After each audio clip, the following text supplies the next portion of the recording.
Be sure to watch my TED Talk on londonreal.tv. In London, technology is the Silicon Roundabout.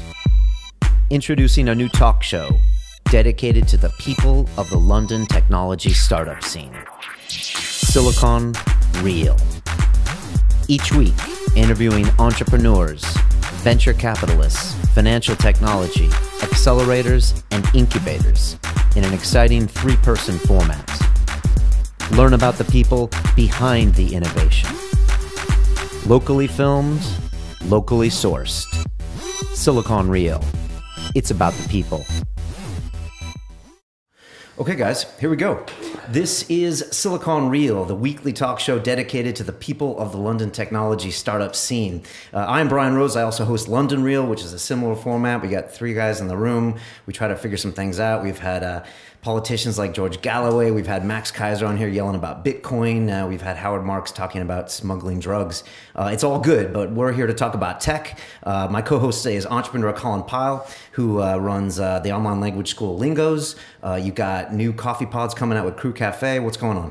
Yeah, Crew Cafe is coming along. Biopods coming out in the new year. It's really exciting. That's awesome. Yeah, 8 billion aluminum pods Nespresso puts in landfills every year. So if we can crank into that market a little bit and save the world at the same time. Look at you. Happy days. So Kickstarter 94% or so going on. So yeah. Congrats on that. That's a big goal. Yeah, that's good. That's nice to run that. It's coming along really well. Okay. So exciting. Awesome, man. Thanks for being here. Our guest today is Mr. Kirk Wylie, who is the executive chairman and co-founder of Open Gamma, which is a London-based financial technology startup that provides open source risk and trading analytics software for the capital markets industry. Pretty good? Pretty good. Pretty good. It's been described as the future of quantitative finance. You've had 3 rounds of equity investment for, I think, about $23 million. Yep. Series A from Excel Partners, Series B by First Mark Capital, and Series C by my old employer of 9 years, ICAP PLC. Kirk, welcome to Silicon Real. Thank you very much. Thank you very much for having me. Cool, man. Thanks for being here. You know, you have a funny accent. What are you doing in London, first of all? Yeah, I get that a lot. You do? I do. I most of the time get accused of being Canadian these days. Okay. Is that good or bad? See, I always get accused of being American. Yeah, you know, I'll depending on the audience, I'll definitely take Canadian. You know, I definitely wished I sounded a little bit more Canadian. Sometimes. About 10 years ago. 10 years ago, it was hard. Oh, yeah. Yeah. No, I was born in Chicago, and then my family moved to Northern California when I was a kid. And then I lived in the Bay Area until just about 10 years ago. I upped sticks and actually gave up San Francisco for the beautiful weather of London. And I've been here ever since. And you weren't in finance before you came over, were you? Pure tech. I was one of those Silicon Valley tech prima donna dudes, you know, started my first company at 23, which was a complete and utter failure. Get that out of the way. Yeah, it got the first failure out of the way, made every mistake that I think you could possibly make. Product mistakes, founder mistakes, corporate governance mistakes, hiring mistakes. It was dire. But I never worked for a large company when I was in Silicon Valley. I never did anything with finance. And then when I moved over to London, I kind of looked around at the scene, and 10 years ago, there really wasn't a whole heck of a lot happening in tech startups. I mean, you had a few. Excel was still investing out of the Silicon Valley funds. You had Balderton that was trying to do deals, but they hadn't broken off. Well, they were still Benchmark at the time. So Balderton had broken off from Benchmark, and Index was just kind of getting around, but they were sourcing a lot more internationally for deals. And I just realized there just isn't much activity going on. And this was boom days of the city. So, you know, I looked around and I said, well, one of the things that one of my tech mentors that I'm still close with told me very early on in my career as a techie is always go where the smartest people are, right? And the reason you do that as a techie is that one of two things is going to happen. Either, first of all, they're going to stumble on the right product and the right execution, and you'll make a lot of money. But the second thing is by being around them and learning from them. But the second thing is, even if you don't make a lot of money, at least you're learning, right? So whereas if you're the one superstar in a bunch of kind of mediocre people, you're not going to learn anything, right? So I looked around, and all the smart guys were working in hedge funds. And so I ended up going to work for a hedge fund. So I worked for a company that did all of the risk and trading software for Vega Asset Management. And when I joined, Vega was about 6 billion under management. It grew to about 15 overall. So it was, at the time, that was a mega fund. It was Europe's second largest hedge fund. Rumors of what we were doing would move interest rates globally. It was crazy. And then I left when it was 5 bill. So they had a pretty bad year, couldn't pay me anymore, and then started working for an investment bank. Okay, what year was that, roughly? 09? No. I started Open Gamma at the beginning of 09. So Okay.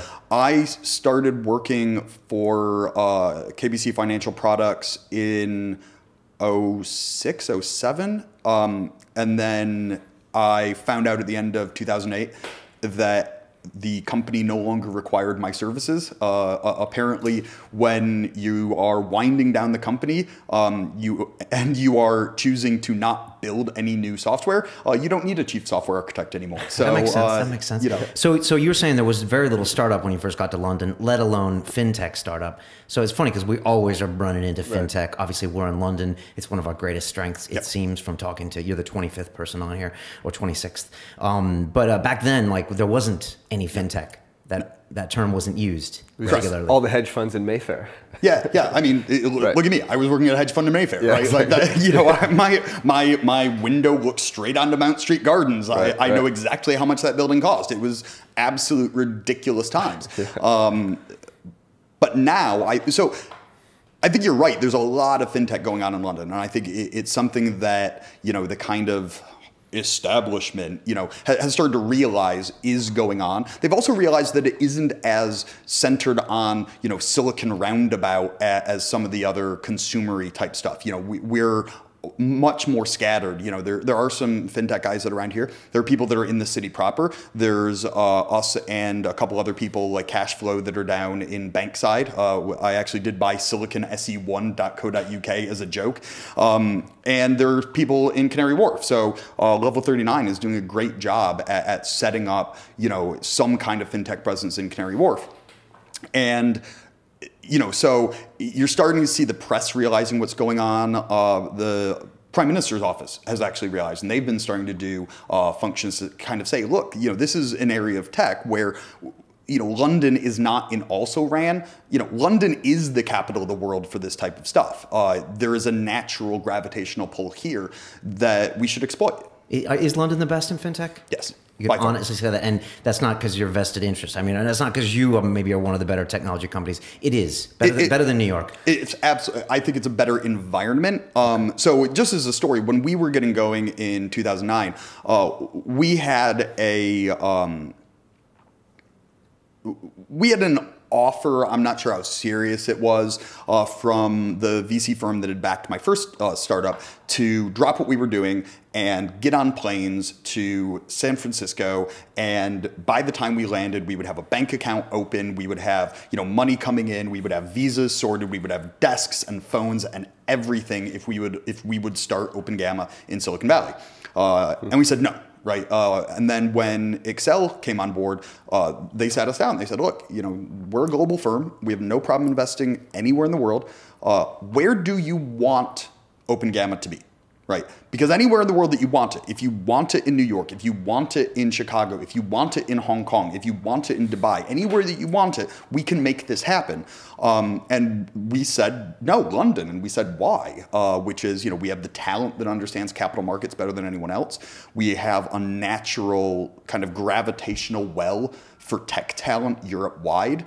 And we have a fantastic time zone. You know, you can, from London, you've got overlap. You know, you're at the office. You can be at the office or be on a phone call with Sydney or Tokyo or Hong Kong or Singapore, and you've got a good amount of overlap with Chicago and New York at the end of the day. Yeah, for foreign exchange markets, it was always perfect because, you know, you come in the morning and it's Asia, and you go home at night and it's New York. So, well, how far is New York behind? Or is New York a close second? Or in your mind, where does it rank when fintech when it comes to London?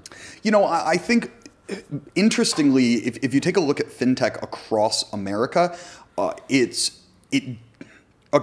you know, Open Gamma is a capital markets company, right? Like we don't do anything for retail at all. If you don't work for, ICAP or a hedge fund or an investment bank or a pension fund or a clearinghouse or something like that, you're not really going to get any utility out of it. You're just wasting your time. You're better just using Excel because it's a better tool for the job. So in capital markets, New York is second, but we're actually seeing some more interesting stuff happening in Asia that are targeting, problems that are specific to the Asian market. One of the things that's interesting about the U.S., though, in the retail and consumer side, the stuff that typical people might understand that don't work in the industry, is that it's a lot more scattered than it is in Europe. Square. Square's in Portland or like Pacific Northwest.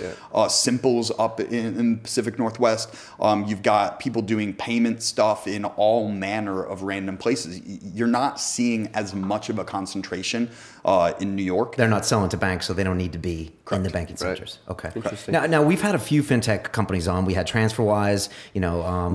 We've had Stripe. We've had just recently Digital Shadows. But these are more. There's some consumer plays. Digital Shadows isn't really consumer, but you're very specific. And I just quickly explain to people, if you could, how your play has nothing to do with consumers. It's a to business play and like what the capital markets are.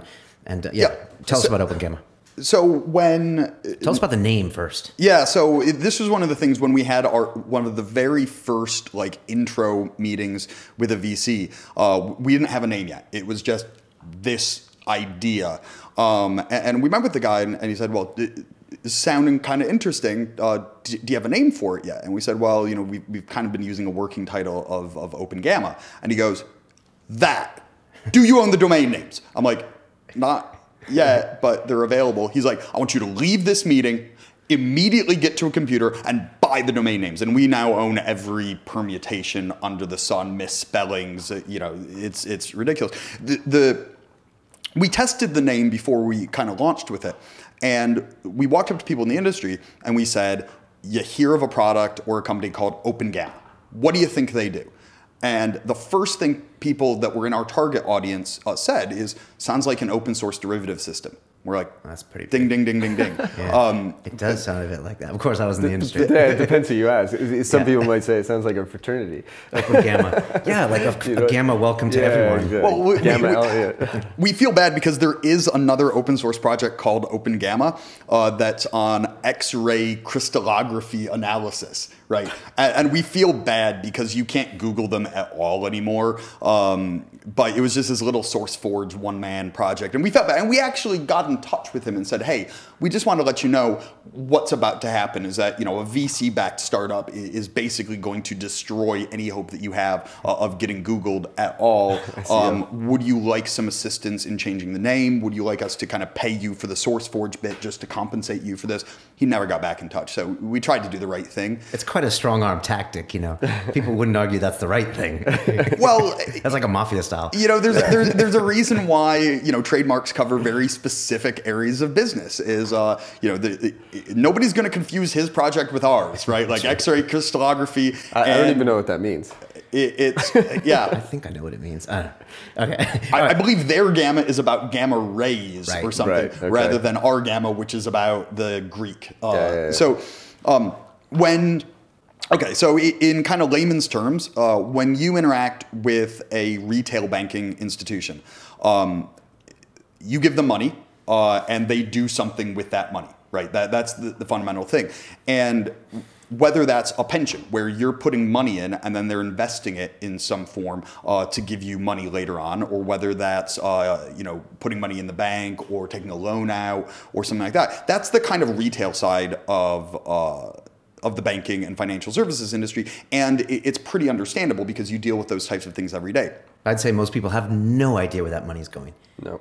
Yeah. They think there's just this big pot, or they honestly think that actually what happens is they put their money in a savings account in a bank, and then the bank uses that to make mortgage amounts, right? And that's part of what goes on, but that's not where the money is actually going on, because it turns out that that's really bad from a banking perspective, both in terms of the return that they make and in terms of their ability to handle events like all of a sudden, 20% of their mortgages pay off all at the same time, right? All of a sudden, they're in bad situations. So Northern Rock, does that sound familiar? Or? Northern Rock. Okay, so a non-diversified. Non-diversified. So, or when you put money into a pension here in the UK, if it's not self-directed, if you're not just investing directly in the stock market, then they're going to balance out a whole bunch of factors and trying to figure out what asset classes that they need to invest in order to get a good enough return that your pension is worth something, as well as handling any possibility of egregious loss if something bad happens.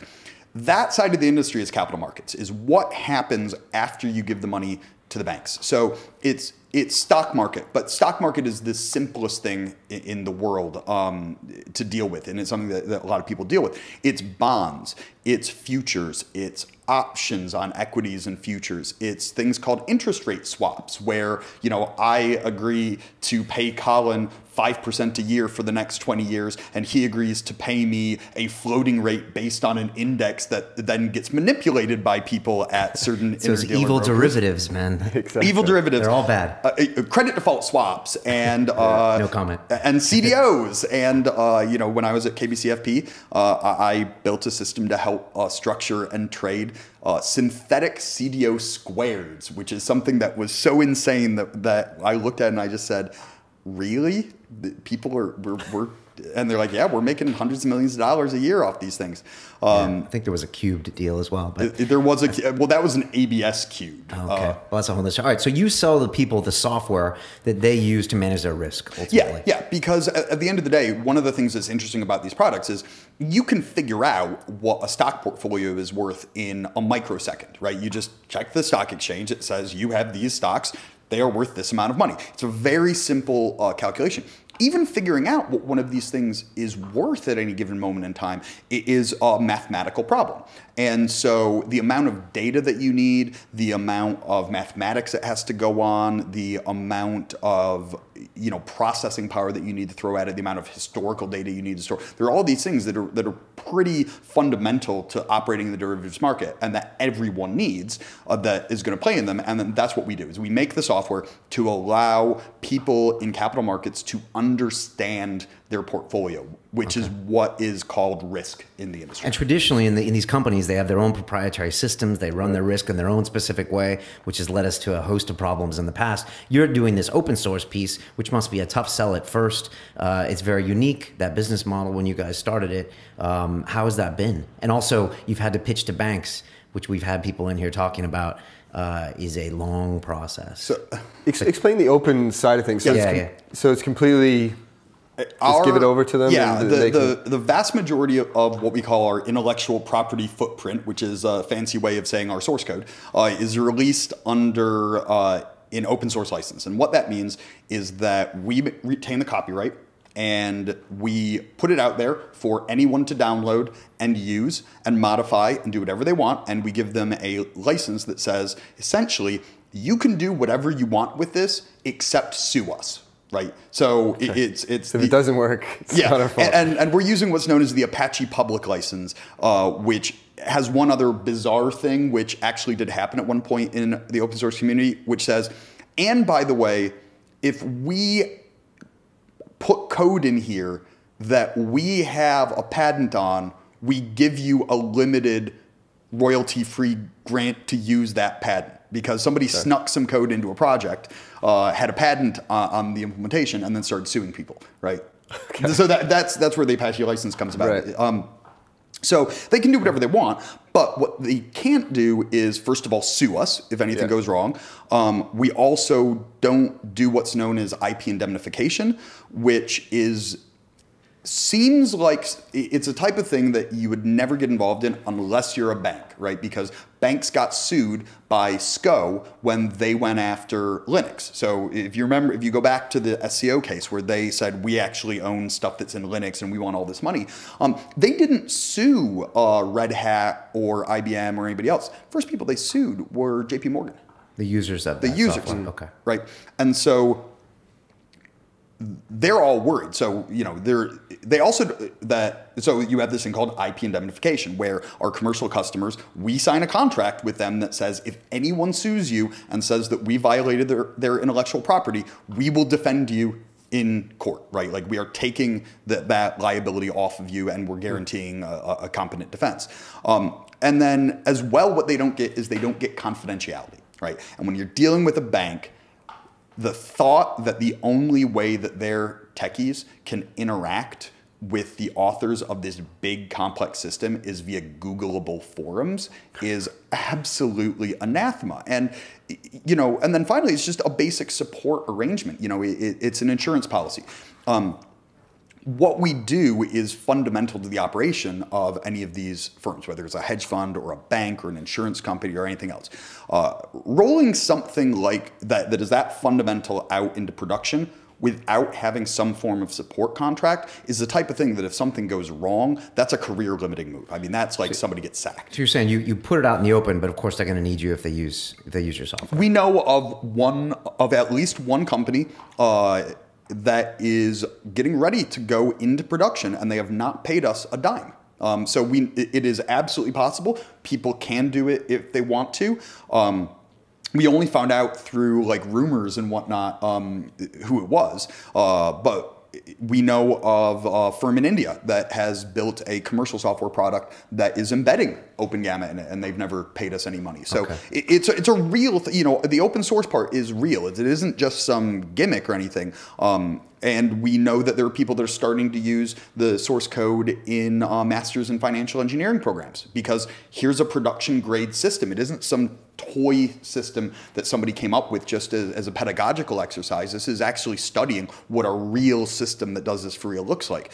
But this is open source thing is a new phenomenon, right? It's you know, with the Linux and all that stuff. It's let's put this out there, let people use it first, and then maybe down the line you obviously make money by them getting contracts. I was reading the story of Google Maps recently, and when they first put it out there was some guy in San Francisco that took the map and overlaid it over the real estate market, and all of a sudden put out this thing, and Google was like, we can either sue him or hire him, and then they hired him. And now Google Maps is everywhere, and now they're making money off like the top 1% of the clients that actually make money, and everyone else uses it for free. That's quite a forward-thinking idea, right? Traditional software companies would never open it up. Especially in the financial world. It's yeah. I mean, right? you know, I can know about the finance side, but if you take the long view of computing history, open source is actually the oldest concept in software, right? It used to be that people made all their money on the hardware, right? And so they just gave you the software. IBM gave you the operating system. They gave you the tools, because otherwise you've got this big beast that you're paying millions of dollars for. What are you going to do with it? Right. You have no idea what to do with it. So they gave away the software. And then Microsoft came along. Well, it was more people realized, actually, I think it was like IBM and whatnot that started realizing what was going on, and that they could actually make money by having value-added services and value-added software. And so the software industry got started. So this predates Bill Gates. This is, you know, back in dawn of computing, 60s, that you actually had a commercial software industry. In finance, so really everything is now kind of eventually going back there, where there's an assumption, I think, in most industries that if you're a technologist buying a technology as opposed to a business person buying a product, right, you kind of go open source first. And there's very few technology-led companies out there that are not leading with open source, especially in the core technology space. So, you know, all of the most recent databases that have come out, all of them are open source. Okay. Tell us a bit about OpenGamma. We always ask, like, what have you done? What are you going to do? You've raised quite a chunk of funding. I mean, Series C, we haven't had many people here that have done that kind of funding. We had Halo on the other week, and they raised a ton of money, but otherwise not many people that have raised those kind of chunks. So what's that money for, and what's it been like the last 4 years for you guys? You started off as a CTO, right? Yeah, I started off as a CTO and acting CEO. And then the board decided to drop the acting part and make me like for real CEO. And then we kind of went into growth phase. And I realized that I was absolutely hating my job as CEO. Growth phase would be more sales and less development, right? Okay. Yeah. So, you know, one of the reasons why we've raised as much money as we have, you know, we've done Series C, but realistically, our Series A was slideware, right? Like we had a PowerPoint deck, Keynote actually, and that was pretty much it. So it was really a seed investment. and anybody else would call it a seed investment in the common parlance, because we didn't really have anything. It wasn't a traditional Series A. So you kind of, it's just that in the nomenclature, we can't do a Series -1 type of thing. The convention is A, B, C. So realistically, that last round was more of a Series B, because the first round was you know, just a couple $1 million, and it was done in 2 tranches, right? Okay. And you know, realistically, almost all of that has funded development. So this is big software that is very expensive to build. How big's your team that works on it? We've got 35 people globally, of which I think 20-something are in R&D. We have, I mean, like, if you consider sales, we have 3 people working in sales. That's it, right? Okay. You know, one in New York that also looks after Chicago, one in London, and then one in Paris. That's it. And the skills that I had and the natural temperament that I had that made me phenomenal at guiding this product-driven, R&D-driven company that was, you know, had to be really nimble and scrambling for anyone that might think to pay us money while we're building this thing out, and being very, you know, reactionary, and you know, those skills. Great at those skills. The running a sales and delivery machine, which is really what you need when you've kind of turning the corner into full-on commercialization, that's just not me, and I was hating it, right? Okay. You know, and so this happens a lot with founders, right? So I was at the Founders Conference in Dublin, and the number of people there that were founder or co-founder and CTO. We were just chatting about it. It's like, it sucks. You get to the point where you're really selling, and you know, do you really want to be, you know, beating up a sales force to make sure that CRM is being updated and that all of the probability weightings are down so you can get a correct pipeline to deliver to your, you know, do you really want to be going in and dealing with, you know, having customers that decide they're going to light a fire under your ass for some random reason, and then, you know, snap their fingers and want the CEO in the room, you know, within the next 24 hours. It's not a very enjoyable thing if you're a techie. And so we had brought on a chief operating officer whose job was to do that, and you know, he's an experienced guy from a very successful financial technology company in a similar space, experienced at running sales organizations, running delivery, doing all of that stuff, the real commercial side. And I personally couldn't delegate sufficiently for him to do his job. And so I sat there and said, hold on, I brought on the COO in order to do the stuff that I'm finding myself doing and hating and not doing a great job at. This is stupid. You know, the whole plan was to eventually make Mas CEO. So I just decided to do it. I decided to do it in 4 months rather than 4 years. So it's like, okay, Mas, we know we brought you on as COO, but yeah, you're going to be CEO faster than you thought. Okay, so that happened quicker. How many employees are you now, and how many clients do you have roughly? And then, like, where are you guys going with this? Do you have enough money for now? Are there more people coming on board? So, you know, I mentioned the amount of money that we've raised. So much of it has gone into R&D. So we're a lot of employees. That's a lot of software development. It's a lot. And the R&D is primarily just salaries? Yeah. It's headcount, right? Okay. You know, you take a look at our offices are not that expensive. Internet, don't have that many computers. Although it's highly skilled, our HR as well. Highly skilled. Right. We aren't competing with, okay, I'm not competing with Halo for talent, right? And by the way, I know some of the Halo guys. We share an investor. You know, I see them at conferences. I love the company. I love the product. I don't use it as much as I use their main competitor, but you know, that's a whole separate matter. But we're not competing with Halo for talent, right? We're not even competing with some of the less skilled, I would say, banks for talent. We know exactly who we're competing with for talent. And we're not competing with our competitors either, right? We're competing with Goldman Sachs and JP Morgan and Merrill Lynch and Brevin Howard and who else? Blue Crest And these are the Renaissance Technologies, and for at one point SAC, but now they're shedding people away as fast as they can. That's who we compete with, right? And those people cost money. And then you look at our quants, right? And for people that aren't from the industry, a quant is a quantitative analyst, and it's someone that has a PhD minimum in a highly numerical discipline, either applied mathematics or high energy physics. So we have 4 people that have worked at CERN that work for us. Amazing. And then they've gone to, and it's an apprenticeship thing, right? You have to start out the ground floor at a bank, and then we've got those guys. Every single person on our team is reasonably compensated, but all of those guys know that they could get more money cash-wise outside the firm. Right. So you're competing with a lot of these banks that are trying to offer a similar service to these hedge funds, and you're not even necessarily competing with other software people.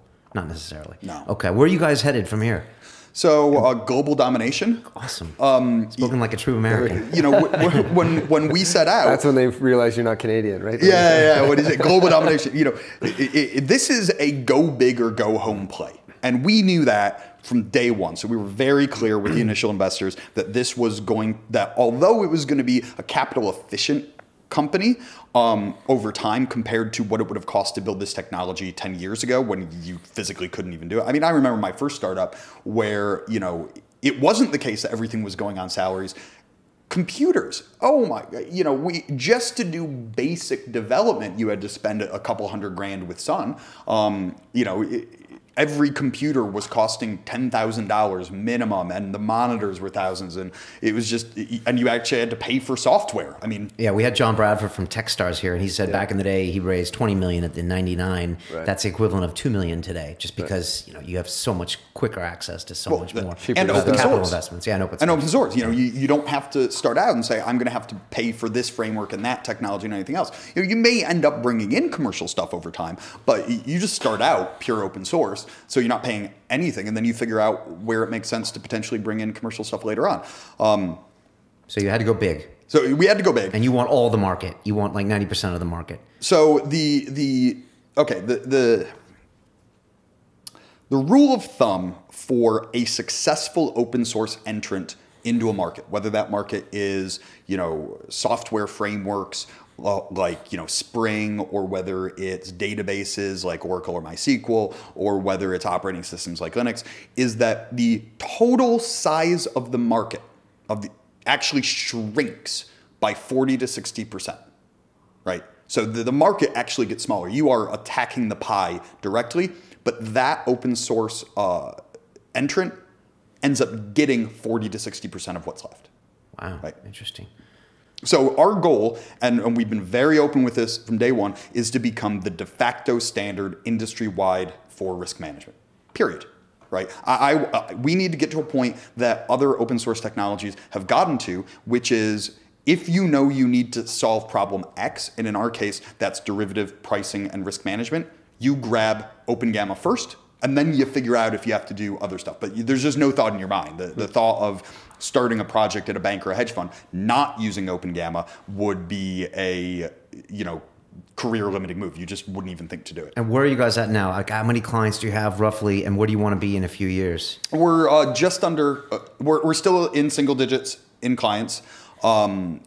Although we're it's the end of the year rush, so we'll have a fair number that are closing on December 32nd. I have to stay in the country. I'm actually at a friend's house out in Kent for a New Year's Eve dinner party, and I had to check with them in advance and make sure that they have a printer and scanner so that I don't have to physically bring one with me for all of the deals where there has to be a timestamp on the email before 12:01. So it could be one of these things while the countdown's going, I'm hitting send on my email rather than raising a glass of champagne. And you won't be drinking till midnight, right?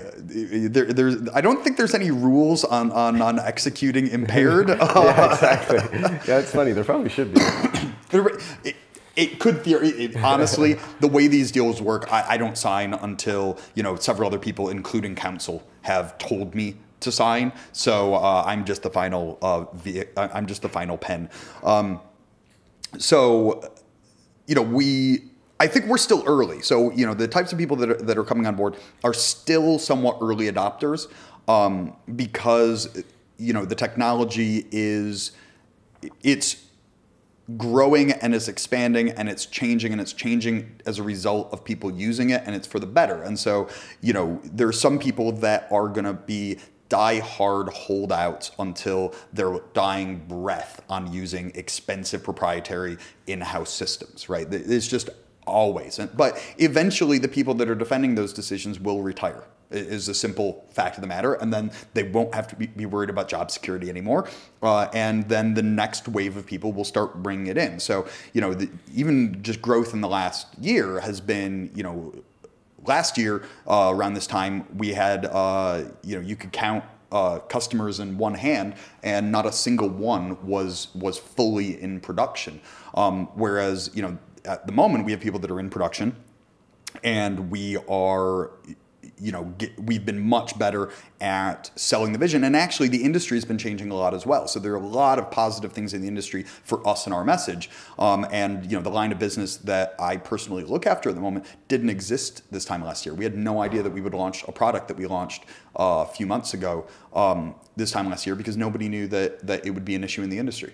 We always ask a couple hard questions about your business model, and the first one that struck me is how do you sell a system to a set of clients that are traditionally some of the most secretive, some of the most cult-like creatures in the industry? I mean, some hedge funds, they all read the same books, and it really is a mentality. It's a small number of headcount who make the decisions at the top. How do you crack that nut? How do you get in there?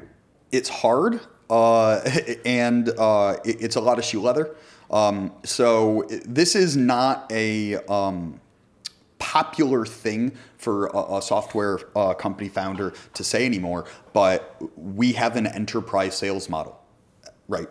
We don't have a credit card, use my Amex Black card and deliver online and direction right there and then. This is an enterprise sales process. This is experienced software sales guys doing, proper driven sales campaigns, and having meetings with 50 people in an organization, and nobody goes straight into a signed contract. It's a pilot. They'll try the software for 3 months. They'll pay us something for it, and then they'll make a decision. And just to give an example, I'm going to be going straight back to the office after this to almost certainly close a deal. That deal, we had the first meeting with that client almost exactly a year ago today.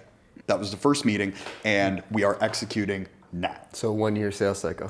1 year sales cycle. And that's not a bank, that's a hedge fund? I can't say who that is. Hedge funds tend to move a lot quicker. Right. Just for the record, he's on his second Dr. Pepper Zero. When you opened both, when you started, I was like, is this going to happen? And it's happening right now. We were discussing earlier on our website, there's the famous statistic of number of cans of Dr. Pepper Zero. And it isn't all Dr. Pepper Zero, but we do have caffeinated diet soda delivered by the pallet every week. And every night the cleaners refill the fridge. We have 2 soda fridges in London. One because the main kitchen was just too far away for the quants, and so because they're at the other end of the office, and they're like, we need something closer. And so we actually, that number is updated every month, and it actually is updated with the number of cans of things that are brought in to the office. And you're about 48,000 right now. So that's where all your money's going. That's where all our money's going. If that's the most expensive employee perk we're giving out, it's not bad. It's not a bad deal. What's Goldman spend on employee perks? Yeah. R&D costs. Yeah. Colin, what am I missing? What do you see? Yeah, I'd love to hear some of your ideas about competition in this space and some of the big players. Like when I was running, I used to run an FX company, and I would mark to market my derivatives using Bloomberg. Mm-hmm. Pretty simple subscription-based model. Maybe tell me a little bit about some of the competitors and how you're different. So the number one both competitor and helper of us is build in-house, right? So we actually don't describe ourselves as a risk solution or a risk product.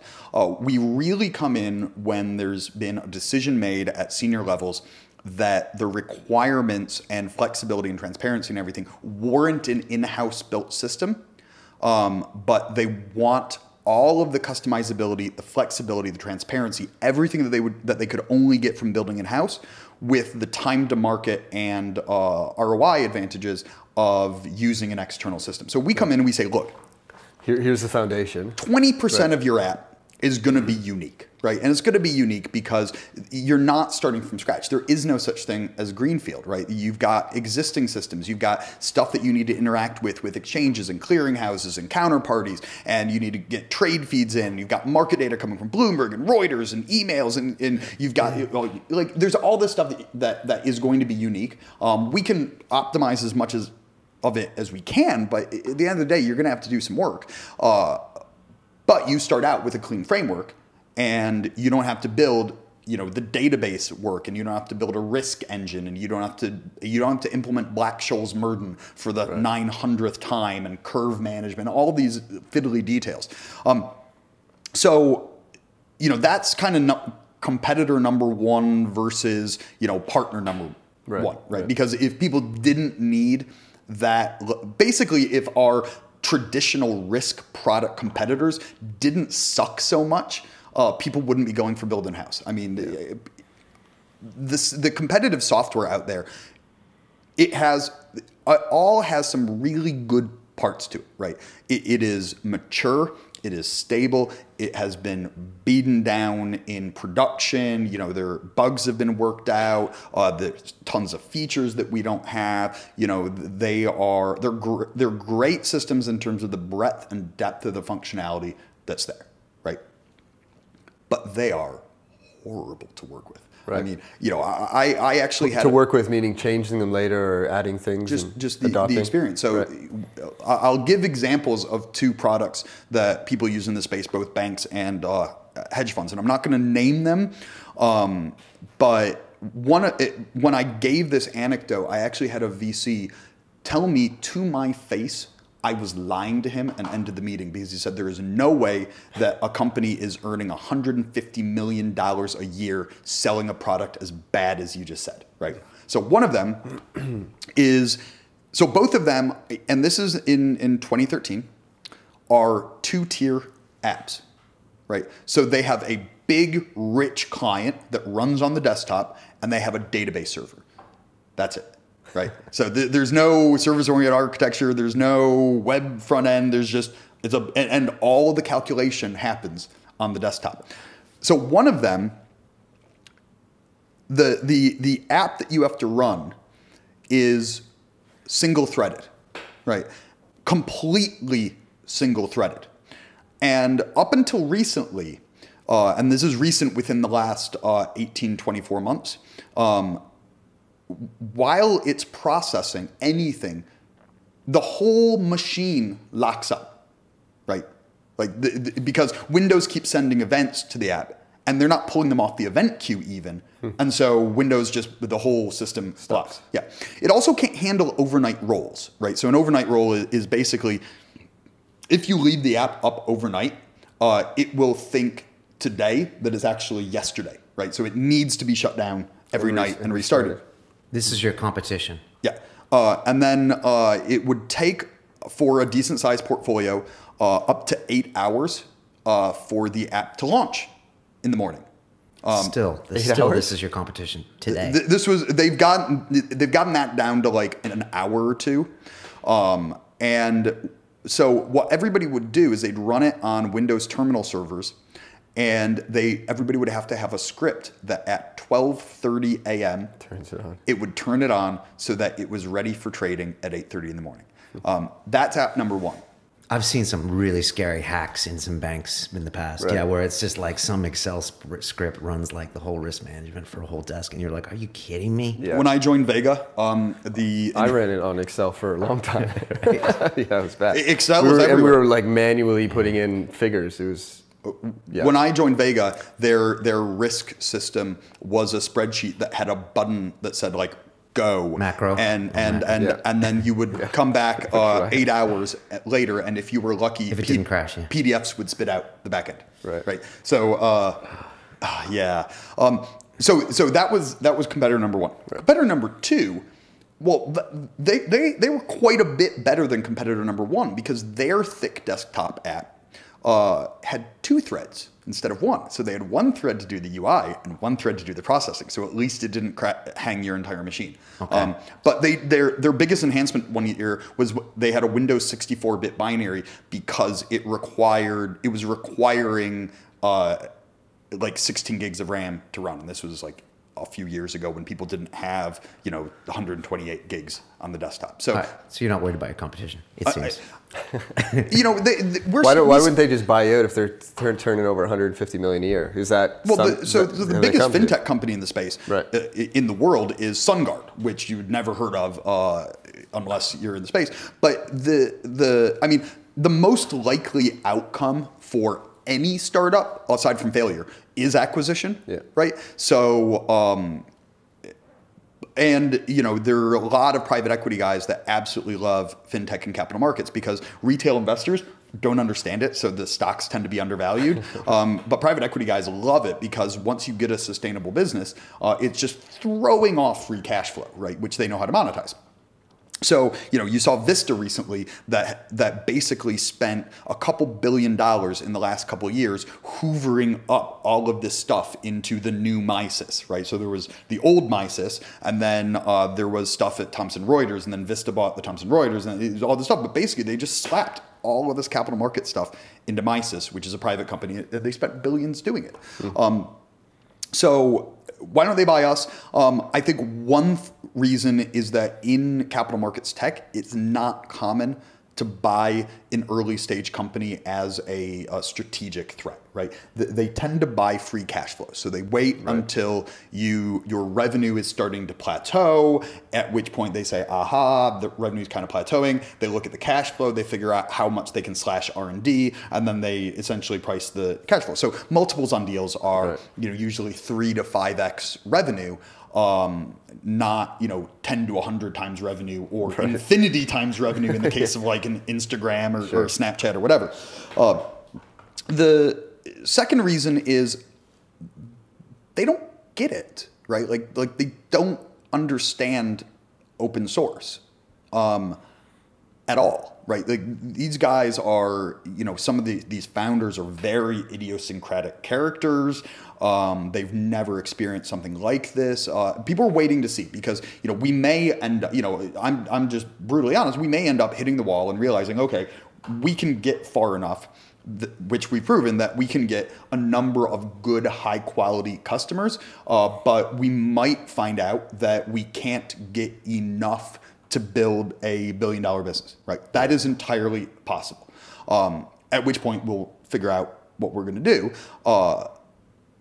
But I think they're waiting to see that as well. Is everybody wants to see the J curve in action, but I think they're starting to get worried rather than just sitting around idly figuring out. They've gone from being dismissive to being worried. So we know that the competitors have talking points on us. We know that we have lost deals recently to established companies, and we know why. And it's those companies have had a lot more time to polish stuff, mature things. They have more functionality, and we're fine with that because we know that in a few years those customers will be at that level, and those customers will come to us because we have things that those guys will never have. Right. Kirk, let me get your perspective on the London scene. I mean, you've been doing Open Gamma now for 4 years. You're American, which brings a whole different perspective. What do you think London is lacking, or what frustrates you about the scene? And what do you think is like the hidden gem here that you think can really make this, a real global player when it comes to a tech city? So I'm American, but I am also actually now a subject of Her Majesty. So I took my British citizenship earlier this year. Quite a conflicting oath, right? Yeah, What do you pledge to the Queen? You pledge something to the Queen, right? Oh man, I forget whether I think I did the oath of allegiance, not the pledge, because the pledge had God in it, and I forget. I mean, I wasn't going to bother memorizing it, right? Because they tell you to repeat after them. So you're dual. I am dual. I have 2 passports. Me too. It's cool. It's like you're like Jason Bourne. My dad has Canadian and American. I just have Canadian. Okay. You have to travel with one. Like travel to the States, you got to use your U.S. one. The only time I use my U.S. one is to enter the U.S., where it is a legal requirement that if you have an American passport, you must enter the U.S. with it. Otherwise, it is considered to be an implicit act of renunciation, and they may choose to strip you of your citizenship for doing it. Is it? Yeah. I always do that, but I didn't know that. Oh yeah. No, because there's full passport transparency, so they'll have something in on the screen if you enter with your British one. They'll have it on screen that you're actually an American as well, and they'll warn you, right? They're like, did you mean to do this? Because I know people that are dual that had lost a passport and couldn't get an emergency done in time and had to, family funeral type of thing. People were like, "Whoa," they just like, "What are you doing?" It's great because you always go in the short line. It's awesome, right? You don't want to mess with U.S. immigration. No. So you were saying, you're here to stay. Yeah, I'm here to stay. Well, I'm not going to retire in London, but that's just because the Californian in me says there is no way you are going to spend the end years of your life dealing with 6 months without sun, which is what the winters are here. So great city though. I think one of the lack of sun bothers me more than the weather, the rain. Okay. By far. It's been good lately. Anyway, sorry, you were saying. Well, it rains more in San Francisco. It's just that it rains on more days here, right? It's just the drizzle. And I mean, my fiance and I, we have to schedule, even if it's just a long weekend in Dubai or something, just somewhere where we will get winter sun, right? Because otherwise we just go insane. So vitamin D. You have a sun lamp at home? We don't, but it's not a bad idea. So on the London tech scene, I think one of the things that frustrated me for a while, although I think there's been enough recognition of this that it's starting to change, is the relentless fixation on shortage, right? Shortage. And we're in shortage, just for the record. Yeah, we are in shortage. But the reason why I found it kind of irritating is that, in fact, at one point when the Tech City map came out online, and ooh, look, and it had bars and hairdressers and like anyone that wanted to advertise, as long as you were in the right area. And the guy that actually did the development for it came to work for us, and it hadn't launched when he came to work for us, and he's like, "Oh yeah, I did that." And I'm like, "Well, why won't it let me register?" Fired. It wouldn't let us register. He's like, "Oh yeah, that's because you have to have an E in front of your postcode. They made me put that in." I'm like, or N. They had a special exemption for N1. And I'm like, really? And I actually got in touch with people, and there were people that were defending this, of saying, no, we have to be this hyper-local thing because it's the only way that we'll get people paying attention. But I think one of the things that it did early on is it focused, what's been happening in shortage is there are a few big guys, there's Huddle and Moo and Mind Candy and people like that. But there's a lot of like little tiny two-man shops. And, when you start getting the real press looking in, they're like, this is 2 dudes working out of a pub. Is that an actual company producing jobs? Whereas you've had the kind of enterprisey and media startups elsewhere in London for years now. You want to be near your customers. So, media ones are out, King's nowhere near Shoreditch. They're in Soho, and they're in Soho because media type of business. We're in Southwark along with a bunch of other enterprise guys because it's the most convenient place to get to Mayfair, the city, or Canary Wharf. I'm 20 minutes door to door to any one of those 3, and those are the 3 largest financial centers in Europe, each in their own right. So, we were just all getting completely ignored. And the fact that, so I think that was one thing that was kind of negative for a while, was this whole, Silicon Roundabout is the end all be all, and consumer internet is the only thing that matters. And That's it. But that's started to turn around a bit. I mean, the Tech City map now actually does include us on it. Hey, congratulations. It took a while. Little victories. Little victories. The amount of fintech that was going on was also ignored. And that's one of London's big strengths. And actually, I credit Level 39 and Eric Vanderklee of really kind of driving that agenda of saying, look, there's a lot of these little consumer guys, and some of those guys will turn into massive companies. Some of them will shut down. It's a very Darwinian model.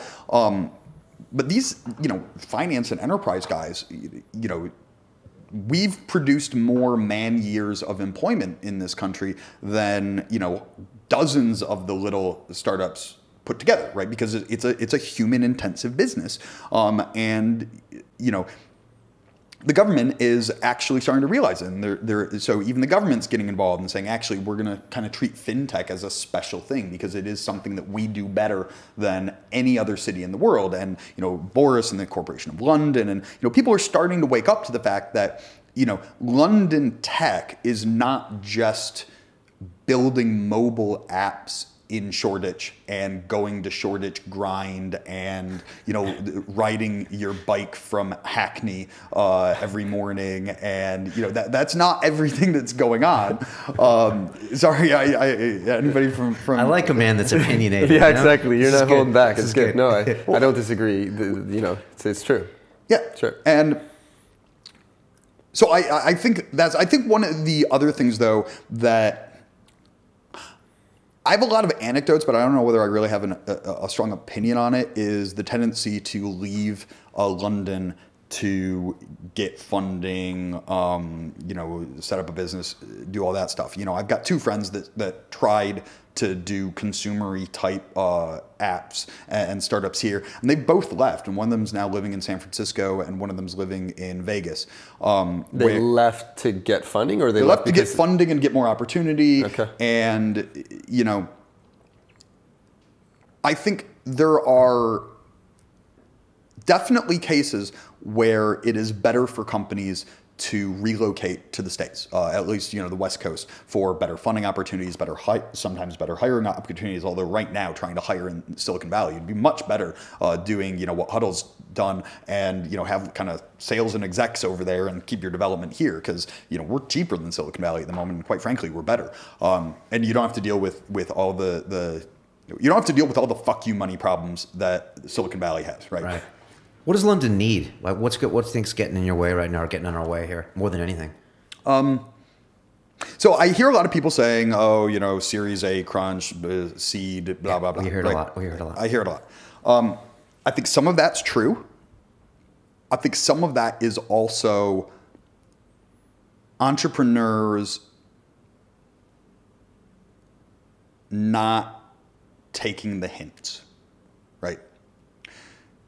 If you have one data point, which is, I cannot get funding for my startup, yeah, it's dangerous to extrapolate that into there is an insufficient funding climate in London for startups like me.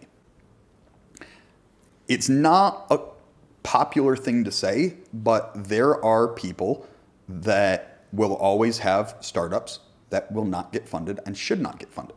Right?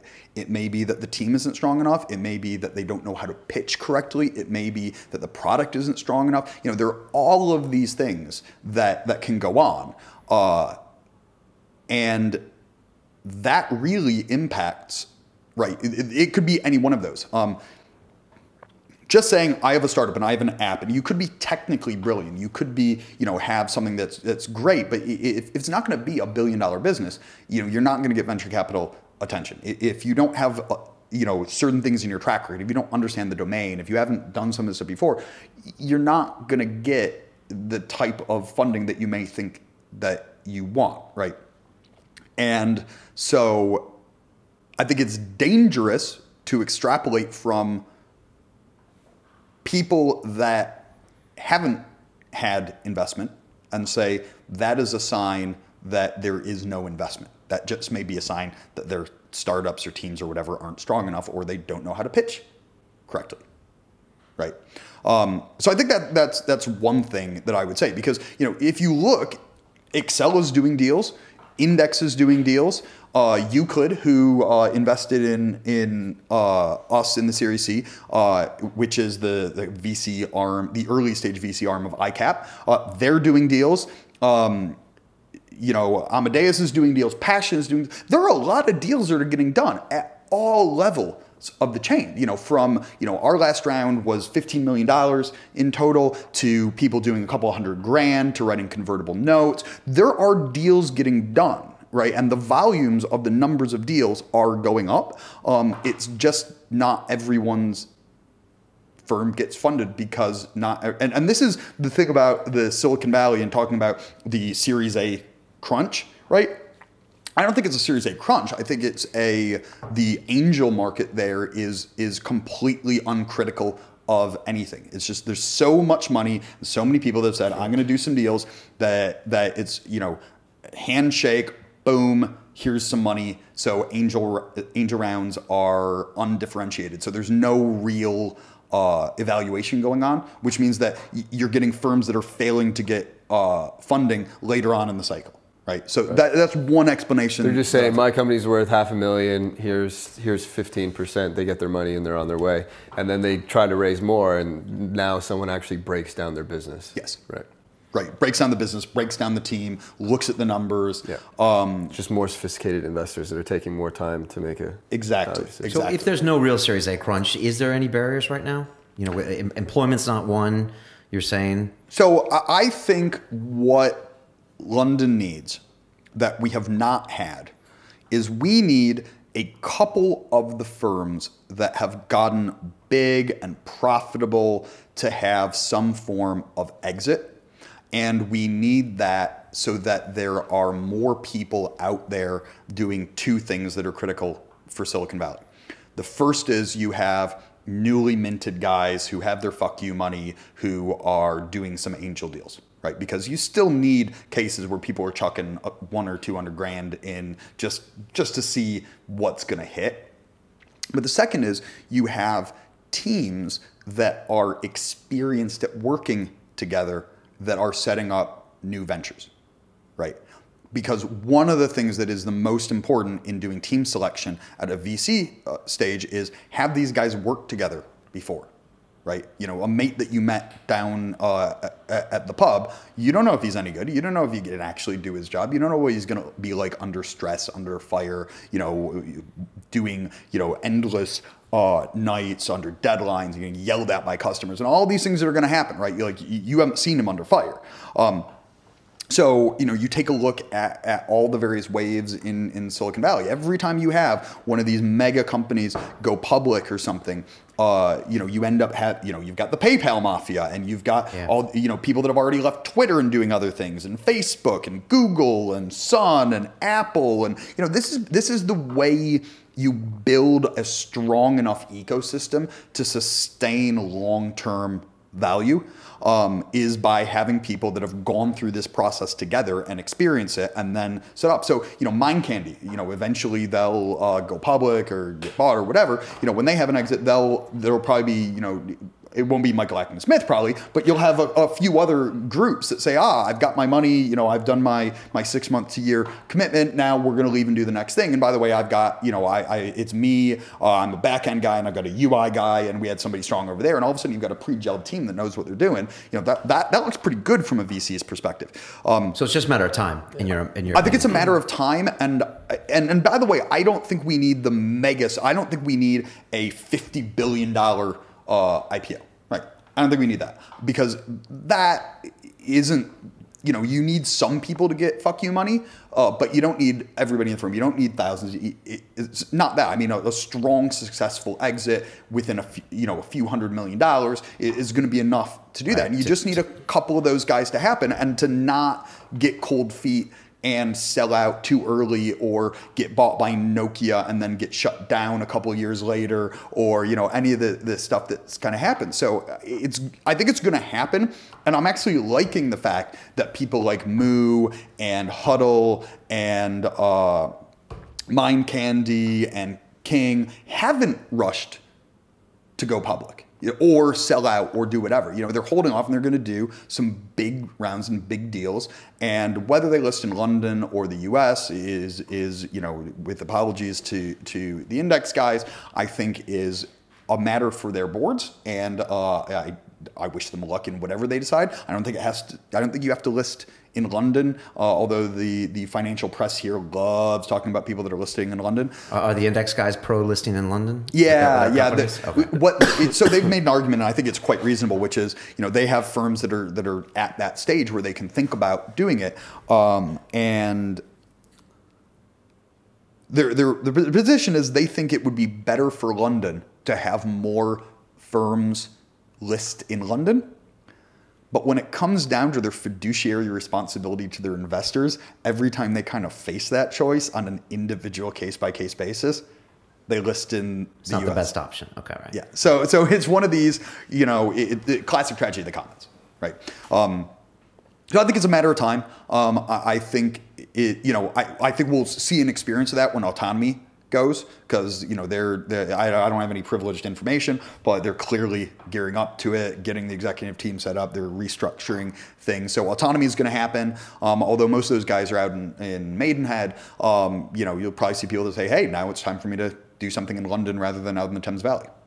Just a few more questions, Kirk. If you had to say you sold Open Gamma tomorrow and you signed a non-compete in the industry and you couldn't be in it for like 3 years, but you had to stay in London, what would you go do?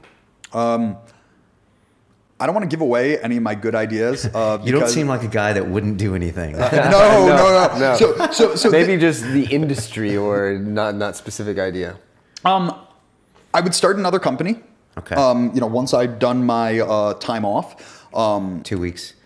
Well, I think my fiance might insist on a bit of a more extended holiday than 2 weeks, although I'm sure the laptop would be open various times during the holiday.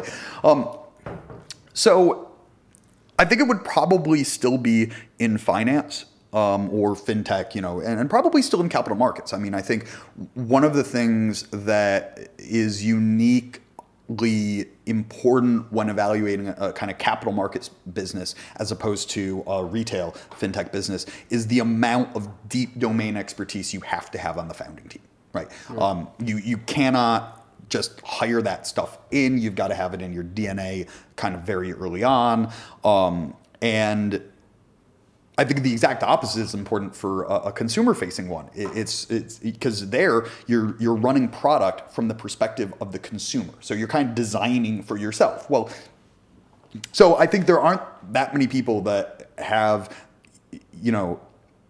the desire to build companies and do all that and have the domain expertise. And quite frankly, there are other areas in capital markets that I think are ripe for disruption. And I love playing Loki. I love going in and saying, aha, here's a little nice duopoly. What happens if we just come in and shake that up a bit? And Let's just open source the hell out of that. And you've seen some massive companies come about from doing that. So I would definitely do another company, probably in capital markets. I don't really know much more. I definitely wouldn't do the whole English country gentleman thing. I mean, I think that's hounds, fireplace. I joke. Shoot. I actually say this. I think one of the reasons why London hasn't had as much of this type of thing. So one of the things I'm glad this is changing in London is that there is this whole thing in traditional English culture, and it could just be a stereotype or whatever. But I know of so many people. It's like all of a sudden you get a ton of money, and you're in your late 30s, early 40s, whatever. Well, what do? Well, you do the English thing of you buy a country home and you go and you live on your country home and you have your hounds and you drive your Range Rover to the local pub and you kind of check out economically. And maybe you still have a pied-à-terre and you come into town a couple days a week, but you've kind of said, I have enough money. The thing I most want to do in life is to retire as early as I can and drop out of the workforce, right? And that's kind of, it's been valued by certain sections of society. And it could just be a stereotype. It could just be, I'm a Silicon Valley guy that doesn't understand. But it's definitely a non-American way of doing it. No. Whereas you've got you know, the culture that you need to do this stuff is again, it's the, I just, you know, sold a company. I've got a lot of zeros in my bank account. I don't, you know, I don't need to work ever again, right? But I need to work, right? I'm not working for, you know, I'm not working to retire. I'm working because I have a psychological need to work. One of the PayPal guys said that after he sold out of his shares, he said the following year was like the worst year of his life. Yeah. You know, he had like no goals, nothing to do, didn't know what he was going to do. And it was just a harsh thing. I took a whole year off. Right. And yeah, you lose value of time off, right? So the first month Right. you really enjoy. And then all of a sudden you stop appreciating each day that you have off. And so each day you have off incrementally becomes less and less valuable. Towards the end, you're just kind of like, fuck, let me just get back to do something. Right. Because the harder you work, the more you value your time off, I think. So keep it short and sweet rather than sort of long. That's well said. You know, Kirk, we always end with the advice question. I'm going to hit you with it. If you could make a phone call to the 20-year-old Kirk Wylie, who's probably hanging out in Berkeley, California, and give that young man a bit of advice, what would you tell him? I would tell him, the first person that proposes marriage to you, say no. It will not end well. That's a first. Yeah, no, I've asked that question 150 times. I'm sorry. I like that's the number one thing I would tell 20-year-old Kirk is the first time you get proposed to, absolutely say no. And every time you have second thoughts from there up until the day of the wedding, listen to him. Okay. Do you think that's good advice for everyone? Every 20-year-old, maybe? No, but you said 20-year-old okay. Kirk. Oh, yeah. No. 20-year-old Kirk. Wait, see, we see a romantic then? All right. Okay, so, but to a generic person like me. Yeah, but I'll get to that one. On that same note, what's the best bit of advice you've ever received? Best,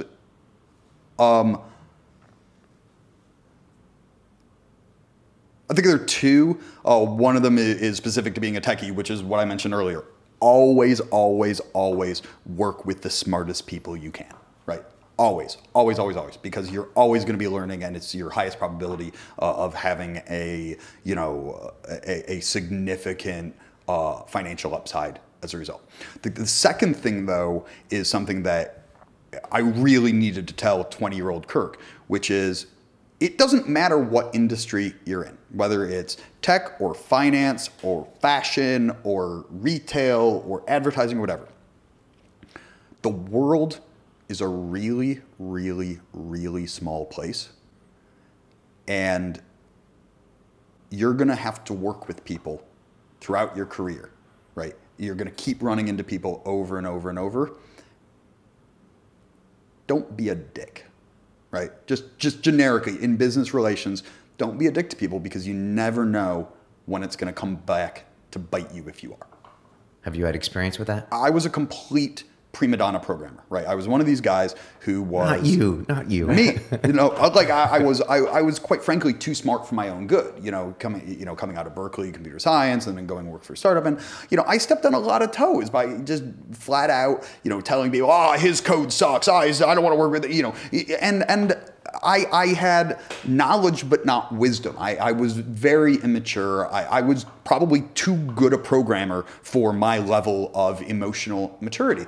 And then a couple of the people, a few years later, were asked, blind references on me. And they said, well, he's absolutely brilliant, but he's an absolute pain in the ass to work with. I do not recommend hiring him because he's so volatile. He's a toxic influence, regardless of the quality of his coding.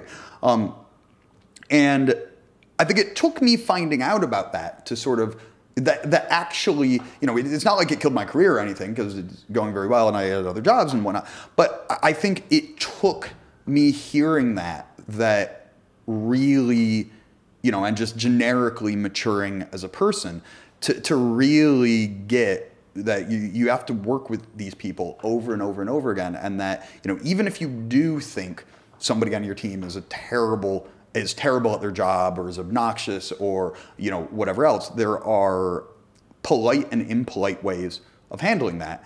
And you should always go for the polite and mature and professional one rather than, you know, just flying off the handle all the time. Good advice. Good advice. Last bit of that is to the 20-year-old that's listening out there. He could be some student in Berkeley listening to this on iTunes. What advice do you give to them, you know, if they want to grow up someday and be like Kirk, you know, or get involved in this industry here in London? So I think, so I'm gonna treat this as kind of a specific thing and the reason why I'm gonna do that is that, you know, I've had a lot of various bits in my career. And, you know, I don't think it's possible to have the exact same background that I've had, but I'm going to tell you, say, you know, what happens if you want to end up being a founder of some domain-specific tech company, right? And I think the number one thing is that you've got to think ahead, right? Now, I happen to fall into this, right, of saying, well, I happen to have the Silicon Valley background, so I look at markets and I think of disrupting them and doing go big or go home style deals and open source and all of that.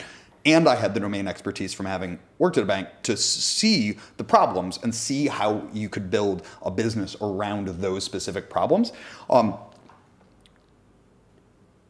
If you know that there's a domain that eventually you're going to want to disrupt or do whatever, go into it. You need to acquire the knowledge. You need to, and even if that means, you know, doing a normal tech business and then saying, hey, I want to do fintech. So you know what? I'm going to swallow my pride and I'm going to go work for Morgan Stanley for 2 years, or I'm going to go work for JP Morgan. I'm going to do whatever. I'm going to acquire that knowledge, and it's going to, you know, I'm not just going to look at Hacker News and magically and ask Hacker News, what is it like to work in a bank, right? Like, you find out what it's like to work in a bank by working in a bank, right? You find out what it's like to do FX trading by doing FX trading or sitting next to an FX trader or going onto the trading desk on a regular basis. That's how you acquire this stuff. So either acquire the domain knowledge that you need expensively for you in terms of time, or what I love about the kind of Halo story is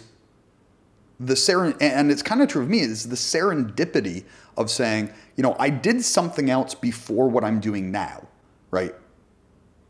And now as someone that's doing something, I have a unique sympathy for what that's like. And so I'm going to go from being a taxi driver to starting a tech startup for taxi drivers, right? Or, you know, I'm going to go from being an architect at a investment bank to writing software for architects at investment banks. And so it's never too late to do a tech startup, right?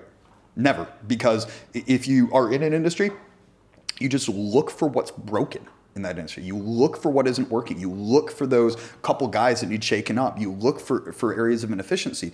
And that's why, you know, some of these, you know, it can sometimes be hard to make $100 billion company out of doing that. But, you know, a lot of these successes that are quietly unsung, you know, and I don't think it's quiet anymore, but people like Halo and, you know, all the travel booking companies and whatnot, they're coming at it because they knew the domain going in and they solved a problem and they solved a real need for people.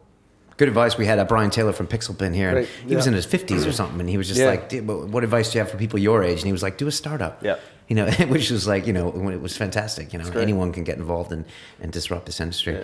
I think that's important, like in your domain where you understand. Yeah. I think some people try to do a startup for the sake of doing a startup and maybe have no idea of where they're going into or what they're getting themselves into. So I think that's good advice. You know, spend time working in something or acquire that knowledge from people early on in your team. Yeah, we've heard this from others. Do what you know, right? Do something in what you and know. Solve a need, which you hit both of them. Or 20, ignore the whole cultural insanity of starting your first startup right out of university. You do not know what you're doing. You know, take a few years. You know, a 24-year-old is still going to have good pattern recognition. You know, you don't have to just live in a house with your friends and code. You know, spend a few years working at a firm that has people that you respect and learn your craft, because, you know, you may be a good hacker, you may be a good computer scientist, but, you know, what you never are coming out of university is a good software engineer, right? That, you know, that takes craftsmanship and it's an apprenticeship. You just gotta learn by doing, and you gotta learn by doing with good people.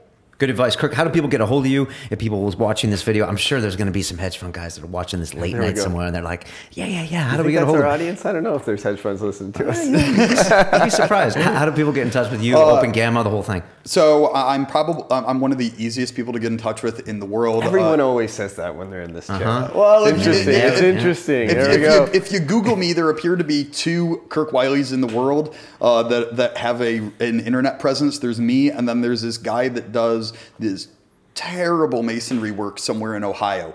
Terrible. Oh no! Find it. It's Kirk Wylie Masonry. Sorry if you're seeing this, dude, but the crazy paving fireplaces is so 1970s. So I'm Kirk at opengamma.com, right? Okay. I am Kirk WY on Twitter. I'm on LinkedIn, although I prefer not to have a first contact be like adding me to your network, because I get LinkedIn is primarily a spam generator for me at the moment. Just reach out, go to the website. There's forums say get in touch. Yeah. Fantastic. Good stuff. Kirk, thanks so much for coming on. You're a super intense guy. I wish you guys all the luck. I got my, I've got my bets on you, as far as cracking this industry. Thank you very much. Really exciting stuff. I love the whole open source thing. Siliconreal.com. It's out. It's looking great. We're going to take new website. Yeah. Love the site. Pretty good. Oh, thanks, man. I appreciate it. We'll be taking a picture after this. And we need help, guys. Come on. If you're young, if you're looking to learn, get into the tech industry, reach out to us. It's a new year coming up soon, new goals, new ideas. Maybe you can start working for us and helping us out, because we need it. Yeah, and you can't do much better. I mean, like in the last 25 weeks, we've met 25 of the top, coolest, most interesting people in this whole business. And so, come work with us, help us do some biz dev, do some promotion, that kind of thing. Yeah. I guarantee it'll change your life. So do that. If you're listening to us on iTunes, come to see our beautiful faces at our YouTube channel, Silicon Real, the website, siliconreal.com. We're on Twitter. It's all good. We're going to continue doing this. If you got any guest suggestions, we'd love to hear them as well. So as we say on Silicon Real, it's about the people. That's the damn truth. Thanks, Kirk. Wish you all the best. Thank you for having me on. All right, guys. Take care. Fundamentally, you can pretty much run a .com anywhere in the world. But the key thing with us is it's face-to-face B2B sales to these large institutions. And if you're sat miles away, they're not going to come and visit you. In our case, we've actually got nicer offices than some of the banks that we work with, which is it's quite amazing for a startup. So it's just great. I don't think you can emphasize enough like how hard it is to get a meeting at a bank, and then to get the next meeting, and then to get it pushed. It's just such... Did you try?